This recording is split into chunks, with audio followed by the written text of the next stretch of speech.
आगामी वित्तीय वर्ष 2025-26 के लिए केंद्रीय बजट की घोषणा हो गई है। केंद्रीय वित्त मंत्री निर्मला सीतारमण ने बजट पेश कर दिया। इस वक्त मैं Jharkhand chamber of commerce and industries के ये दफ्तर में हूँ।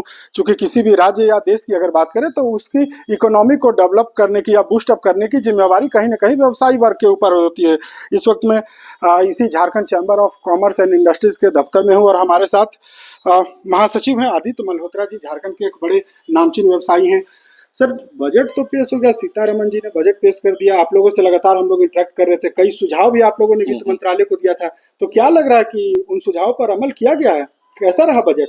देखिए, federation of Jharkhand chamber of commerce, हमने एक विस्तृत प्रस्ताव, सजेशन लिस्ट माननीय वित्त मंत्री निर्मला सीतारमण जी को भेजा था। इसके तहत हमने प्रमुखता से जीएसटी और पर्सनल टैक्स में हमारे क्या सुझाव हैं उसको हम लोग ने प्रेषित किया था। उन सुझावों में हम लोग ने ये भी मांग की थी कैसे हमारा झारखंड, इसको कैसे एक विशेष राज्य का दर्जा दिया जाए ताकि यहां पर समुचित विकास हो।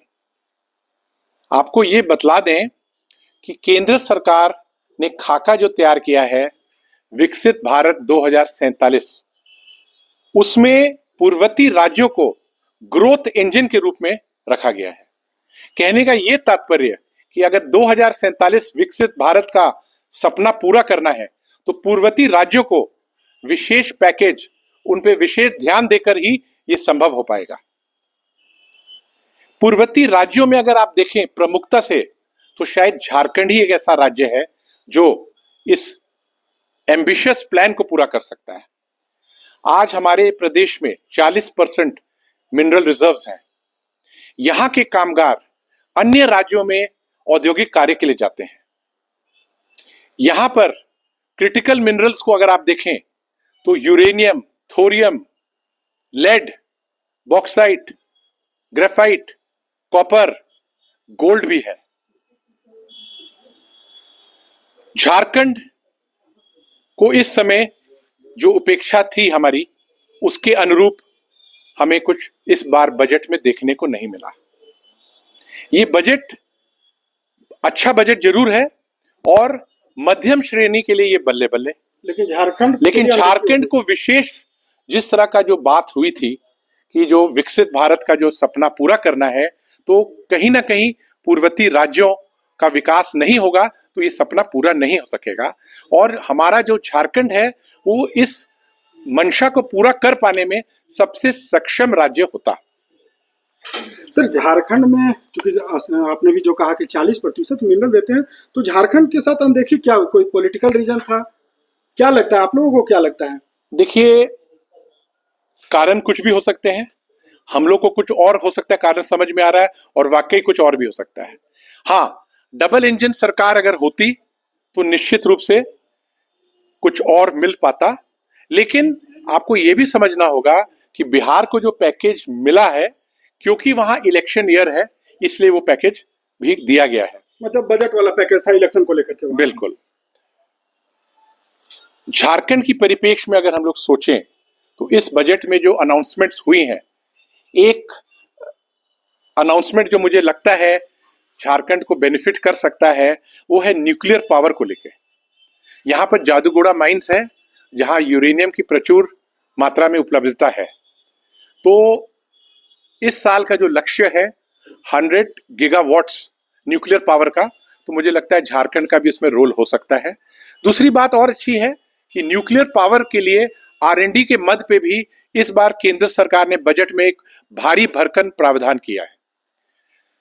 एक और अच्छी बात जो इस बजट में मुझे लगा जिससे झारखंड का विकास हो सकेगा, वो पर्यटन के क्षेत्र में है। पर्यटन तो देखिए ये राज्य का सब्जेक्ट होता है, स्टेट का सब्जेक्ट होता है, केंद्र सरकार का सब्जेक्ट नहीं होता है।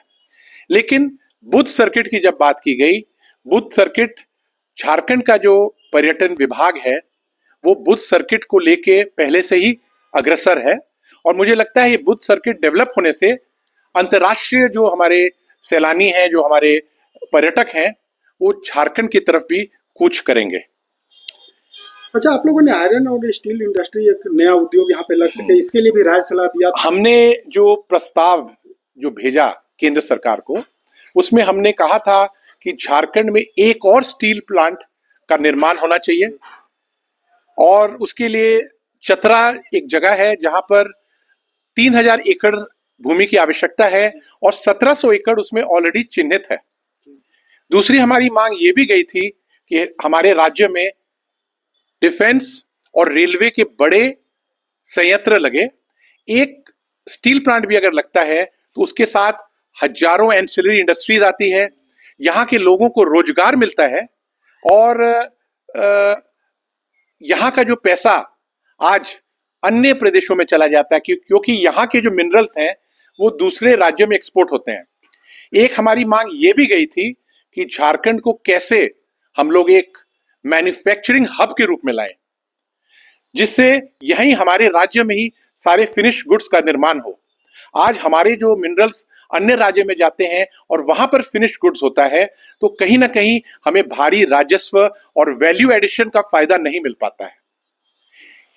एक और अच्छा जो अनाउंसमेंट हमें इस बजट में नजर आया कि केंद्र सरकार ने पावर को भी प्राथमिकता दी है। पावर, कोयला हमारे राज्य में प्रचुर मात्रा में है और कोयला से ही बिजली बनती है।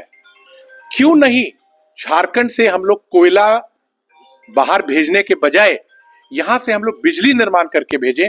इससे हम लोग का राजस्व काफी बढ़ेगा, लोगों को यहाँ रोजगार मिलेगा, जनरेशन भी होगा। थर्मल पावर प्लांट्स लगेंगे।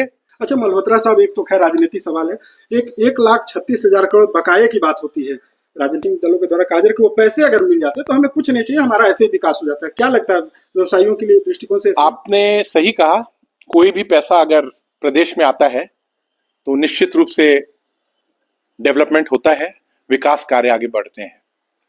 हमारा 1,36,000 करोड़ के फिगर पे जिस बात की हम लोग को जानकारी या हमारा अध्ययन नहीं है उसके बारे टिप्पणी नहीं कर सकते हैं, लेकिन निश्चित रूप से अगर राज्य सरकार का कोई भी पैसा केंद्र सरकार के पास है तो मुझे लगता है कि वो अगर पैसा आता है तो विकास होता है।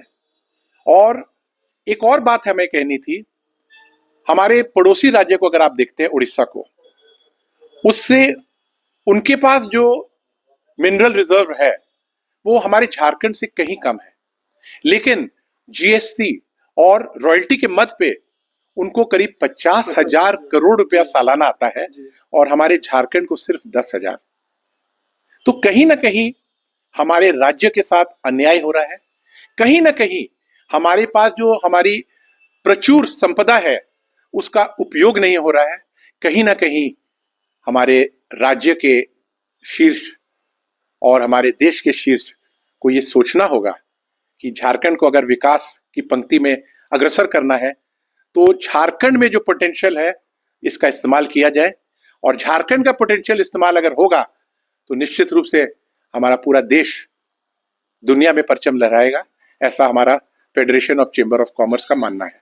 मल्होत्रा साहब, एक सिंपल सवाल है, एक आम भाषा में बता दीजिए कि कैसा बजट था व्यापारियों के ध्यान से, चूंकि आप महासचिव हैं federation of Jharkhand chamber of commerce से, व्यवसायी को आप एक उनके नीति निर्धारण का आप लोग करते हैं, एक आम भाषा में बता दें। ये निश्चित रहिएगा कि जो बजट आया है इसमें कमी नहीं है और जितने प्रमुख सेक्टर्स हैं, इंफ्रास्ट्रक्चर, पावर, एग्रीकल्चर, सबको ध्यान दिया गया। व्यवसायी वर्ग संतुष्ट है इस बजट से? बिल्कुल। हमें इस बात का कहना है कि हमें झारखंड की परिप्रेक्ष्य में, झारखंड को आज जो हम लोग पिछड़ गए हैं अन्य राज्यों की तुलना में, झारखंड को आप कुछ विशेष पैकेज देते तो हमारा राज्य भी अन्य राज्यों की तुलना में बढ़ता। बाकी एमएसएमई उद्योग और लघु सूक्ष्म उद्योग की जो भी रियायतें दी हैं वो स्वागत योग्य है। Federation of Jharkhand chamber of commerce आभार प्रकट करता है हमारी माननीय वित्त मंत्री का कि उन्होंने बिजनेस क्लास को, मिडिल क्लास को ध्यान रखा, लेकिन साथ ही साथ आज भी आशा रखता है कि झारखंड के विकास के लिए ऐसी योजनाएं लाएं, स्पेशल पैकेज लाएं जिससे हमारा प्रदेश भी अन्य राज्यों की तुलना में एक विकसित राज्य हो सके।